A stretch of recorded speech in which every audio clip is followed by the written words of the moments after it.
मगर जल्दी ज़ाया हो जाते हैं, वो ठहरते नहीं हैं,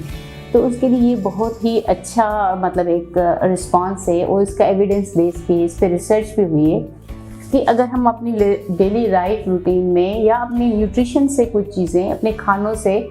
चीज़ों में तब्दीली लाएं तो वो उसको हम रोक सकते हैं या उस बच्चे को या उस प्रेगनेंसी को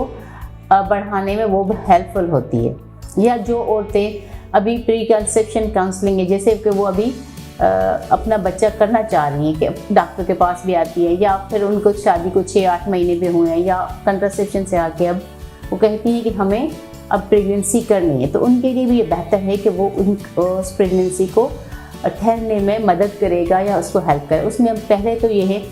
कि उसमें हमें एंडोमेट्रियल लाइनिंग देखनी होती है। अगर एंडोमेट्रियल लाइनिंग जो होती है अगर वो पतली होती है तो उसमें बच्चा नहीं ठहर पाता, अगर वो मोटी होती है उसमें ब्लड फ्लो अच्छा होता है तो फिर प्रेगनेंसी ठहरती है या उसकी इम्प्लांटेशन फेल्यूर नहीं होता, जिसको हम कहते हैं कि बच्चा जल्दी ज़ाया नहीं होता या बच्चा ठहर के 6 महीने 8 महीने में वो हफ्तों में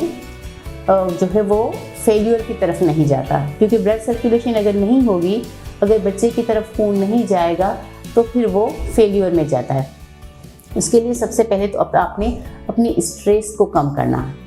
कहना तो ठीक है, बहुत आसान है कि हम कह रहे हैं कि स्ट्रेस को कम करें, मगर फिर भी जितना हो सकता है आप अपनी स्ट्रेस को कम करें, चाहे आप योगा करें, एक्सरसाइज करें, म्यूज़िक सुनें, जो भी आपकी फेवरेबल, अगर बुक्स से किसी से बातें करना है, या आप अपनी मेंटल स्ट्रेस या फिज़िकल स्ट्रेस को कम करें। उससे क्या होगा कि आपकी यूट्राइन जो एंडोमेट्रियल लेयर है उसकी तरफ ब्लड फ्लो ज़्यादा होगा, जिसकी वजह से प्रेगनेंसी को ठहरने में हेल्प भी मिलेगी, उसको ग्रो भी होगा।